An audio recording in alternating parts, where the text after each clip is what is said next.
세계 넘버원 국가가 되기 위한 미국과 중국의 싸움이 아직도 치열합니다.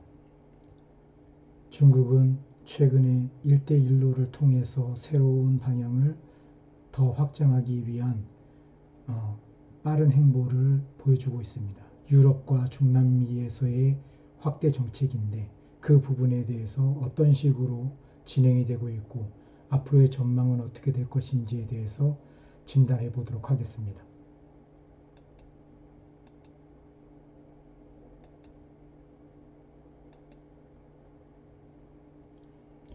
중국은 1대1로 확대를 위해서 유럽을 전격적으로 방문을 했습니다. 유럽을 방문하면서 이탈리아와 프랑스, 독일에 굉장히 큰 선물, 경제적인 혜택을 부여하겠다는 약속을 하고 MOU를 체결을 했습니다. 이 부분들은 금액이 엄청나기 때문에 많은 비판에도 불구하고 이탈리아를 선두로 해서 프랑스, 독일, 그리고 EU 집행부까지 모두 환영하는 부분입니다. 유럽연합은 현재 시점에서 중국의 투자라든지 그동안에 문제가 됐었던 중국의 폐쇄성이라든지 이런 부분들을 없앨 수 있는 좋은 기회로 삼고자 1대1로의 확대를 어느 정도는 수용하는 방향으로 흐르고 있는 것 같습니다. 이탈리아 같은 경우는 이번 방문에 따라서 대규모 계약이 체결되었습니다. 하나로는 약 3조 2천억에 해당되는 25억 유로의 에너지, 철강, 토목, 금융, 농산물 등의 계약이 체결된 것으로 발표되었습니다. 프랑스 같은 경우는 앞으로 진행될 금액을 다 통산한다면 400억 달러, 약 45조 원에 대한 굉장히 큰 금액의 어떤 경제적인 협력을 이끌어냈다라고 발표가 되고 있습니다. 이탈리아에 비해서도 굉장히 많은 금액이 프랑스에게 제공되는 것으로 나와 있습니다. 그만큼 프랑스 경제가 유럽에서 차지하는 비중이 굉장히 크다라는 것을 알 수가 있습니다. 프랑스는 에어버스로 통해서 항공기 300대를 중국에 수출을 하고 냉동닭을 허용하게끔 중국과 계약을 체결하는 것으로 되어 있습니다. 독일의 경우는 특별하게 금액적으로는 부분은 나와 있는 부분이 없지만 그동안의 메르겔의 행보라든지 다양한 어떤 조치에 비해서 굉장히 유한 제스처를 보여줬다라고 보여집니다. 또한 브렉시트 이후 EU 최대 금융시장 부상을 희망하고 있는 독일에게 중국은 독일 연방금융감독당국과 파생상품 규제 협력 및 정보 교환에 관한 MOU를 체결함으로 인해서 독일이 필요로 하고 있는 금융협력 강화를 어떤 좋은 제스처로 해서 관계를 개선하고자 하는 그런 모습을 보여주고 있습니다.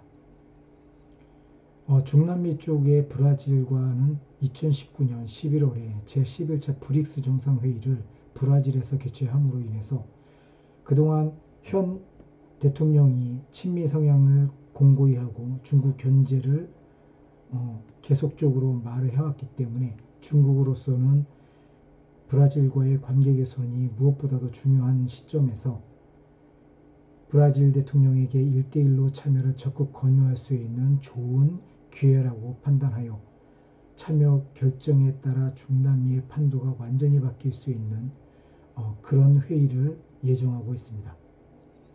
이후에 나올 내용이지만 화웨이가 하와이 쪽으로 많이 브라질에서 기울었다라는 지지한다라는 쪽으로 많이 기울었기 때문에 2019년 11월에 있을 브릭스 회담에서도 완전히 중국을 배제하는 그런 형태보다는 어느 정도 미국과 중국의 중간 정도의 위치에서 가장 브라질에게 유리할 수 있는 그런 협상안을 끌어내지 않을까라는 생각이 듭니다. 현재 브라질 강요들은 실리와 명분 사이에서 양분되어 서로의 입장 차가 있는 것으로 지금 나와 있습니다. 그러나 브라질 경제 상황도 그렇게 좋지 않은 상황이기 때문에 앞으로 그 부분은 어떻게 진행되느냐, 그리고 그 결정 여부에 따라서 중국은 중남미, 유럽을 다 아우르는 일대일로의 확대를 꾀할 수 있을 거라고 판단됩니다.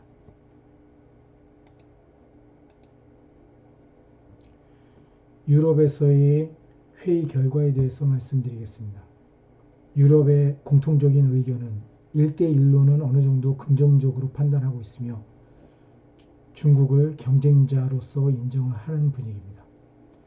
그러나 중국의 폐쇄적인 시장은 반드시 개선되어야 될 필요가 있다라는 비판을 하고 있으며 후회성도 굉장히 부족하다는 것을 계속적으로 강조하고 있는 것이 지금 유럽의 입장으로 나와 있습니다.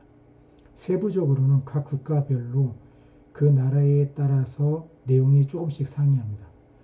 독일의 경우는 중국이 호혜성이 부족하고 중국 변화가 필요하다는 것을 촉구하면서 그런 변화가 있은 이후에 1대1로를 어느 정도는 희망한다. 그리고 수긍할 수 있다라는 그런 입장. 그래서 독일은 굉장히 완고한 표현을 쓰고 있습니다. 프랑스 마크롱 같은 경우는 호혜 조치에 대해서 간접적으로 요구하는, 그래서 현재에 받아놓은 결과라든지 이런 부분들을 본다면 충분히 예상할 수 있는 부분입니다.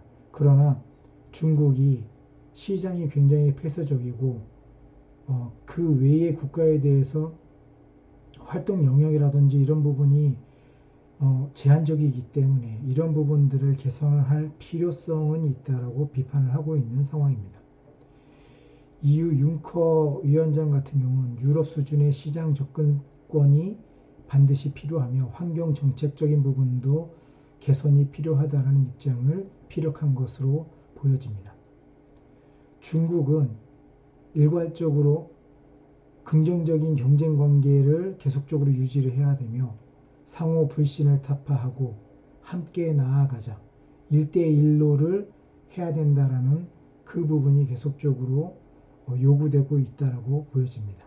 이 부분은 앞으로도 계속 요구될 것으로 보여집니다. 계속해서 화웨이 부분을 한번 살펴보겠습니다.